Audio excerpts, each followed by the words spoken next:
안녕하세요, 벨무비입니다. 오늘은 조금 특별한 시간을 준비했습니다.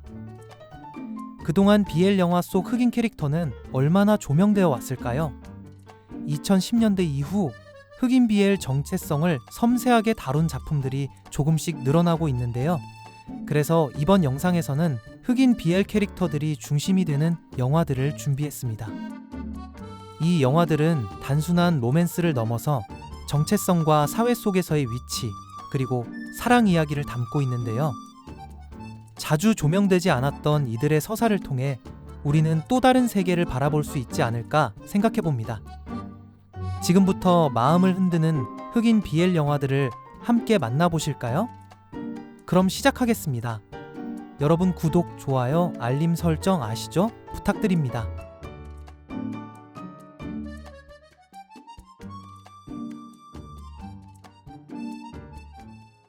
첫 번째 영화는 더 스키니입니다. 흑인 게이 친구 4명과 레즈비언 친구 1명으로 구성된 대학 동창생 5명은 뉴욕에서 프라이드 축제를 즐기기 위해 재회합니다. 첫날은 파티와 반가움으로 시작하지만 과거의 감정과 갈등이 곧 드러나는데요. 술, 마약, 성적 긴장감과 숨겨진 욕망이 얽히며 그들의 관계에 금이 가기 시작합니다. 마그누스는 5달 정도 사귄 남자친구 라이언과 무성관계 약속을 지키고자 하지만 라이언은 배신과 포르노 촬영 사실이 밝혀지며 관계가 흔들리게 됩니다. 세바스찬은 순수하고 이상주의적인 청년으로 부모의 후원금을 받으며 파리에서 돌아왔지만 유혹이 가득한 파티 현장에서 쉽게 무너지고 말죠. 레즈비언인 랭스톤은 퀴어 문화 전문가이지만 뉴욕에서는 자신을 드러내는 것에 서툴고 아버지에게 커밍아웃하지 못한 상태였는데요. 술과 섹스로 스스로를 잊으려고 합니다.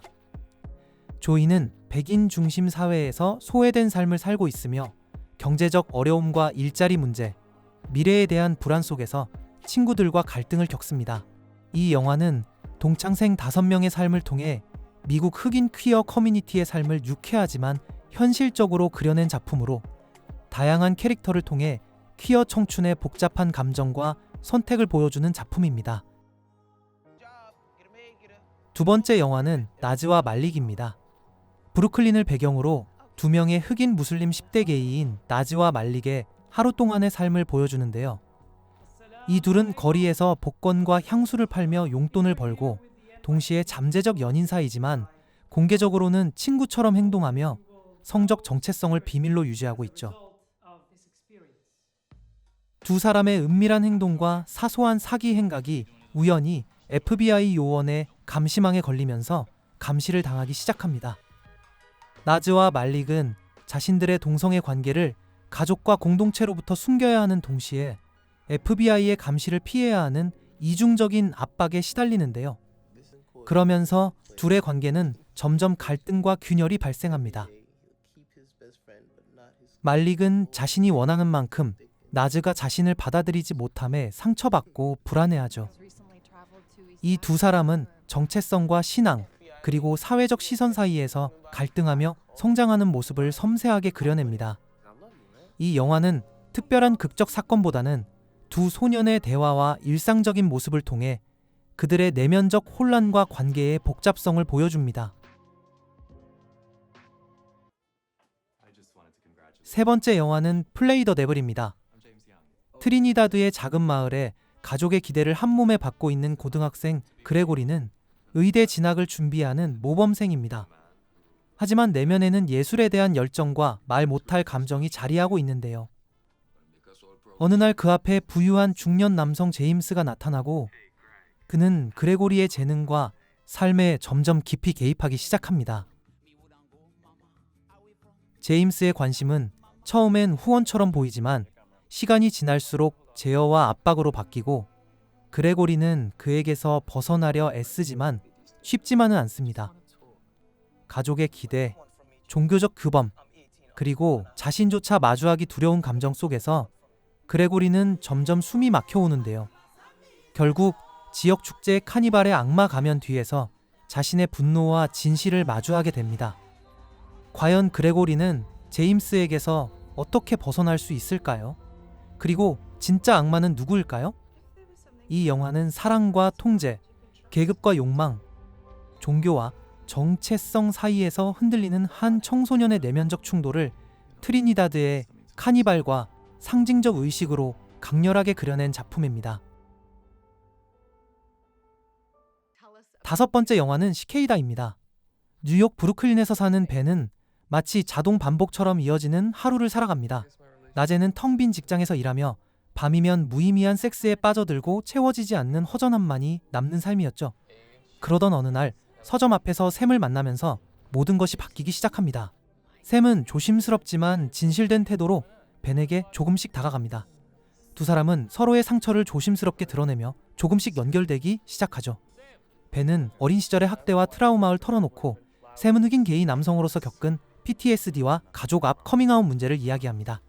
서로를 통해 숨겨진 감정과 진짜 자아를 마주하게 된 두 사람. 하지만 관계가 깊어질수록 인종과 성 정체성, 상처로 인한 오해들이 균열을 만들기 시작합니다. 결국 그들은 각자의 트라우마를 마주하기 위한 길을 찾게 되는데요.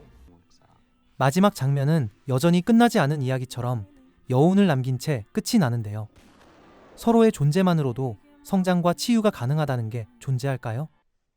여섯 번째 영화는 비보이 블루입니다. 1993년 여름 뉴욕 그리니치 빌리지의 한 게이바에서 브루클린 출신의 미첼은 할렘에서 온 라이햄을 만나게 됩니다. 서로 다른 배경과 문화를 가지고 있지만 사랑에 빠지게 됩니다. 브루클린의 도시 지성미와 할렘의 스트리트 감성, 도시의 겉과 속을 함께 경험하며 점점 가까워지고 사랑도 더 깊어지죠. 하지만 교육 수준과 계급, 공개성과 폐쇄성, 그리고 데이트 폭력과 감정의 불균형 같은 현실적 문제들이 관계의 균열을 만들기 시작합니다. 미첼은 친구들과 가족 속에서 지지를 받지만 라이햄의 세계는 보다 어둡고 복잡했는데요. 결국 두 사람의 관계는 점점 멀어지게 됩니다. 모든 게 다른 이 두 사람은 다시 재회할 수 있을까요? 이 영화는 흑인 게이 남성의 사랑을 전면에 내세운 작품으로 섹슈얼리티와 가족, 친구 공동체를 있는 그대로 보여주고 있는데요. 소설을 원작으로 한 만큼 당시의 시대적 분위기와 커뮤니티의 모습을 생생하게 재현했는데요. 서로 다른 삶을 살던 두 사람이 만나 그 차이와 다름을 이해하고 극복하는 게 얼마나 힘든지, 그리고 서로 얼마나 많은 노력을 해야 하는지를 생각하게 된 작품입니다. 오늘 준비한 영상 재미있게 보셨나요? 흑인 캐릭터가 중심이 된 BL 영화 6편을 함께 살펴보았는데요. 각기 다른 시대와 공간 속에서 이 인물들은 단지 정체성을 드러내는 걸 넘어서 사랑하고 상처받고 때론 치유를 향해 나아가고 있었습니다. 흑인 BL 서사는 아직도 많지 않지만 이처럼 다채롭고 진정성 있는 작품들이 점점 더 조명받고 있다는 건 참 반가운 일이죠. 혹시 영상 속 영화들 중 기억에 남는 장면이나 더 궁금한 작품이 있으셨다면 댓글로 남겨주세요. 영상이 마음에 드셨다면 구독, 좋아요, 알림 설정 부탁드립니다. 지금까지 벨무비였습니다. 감사합니다.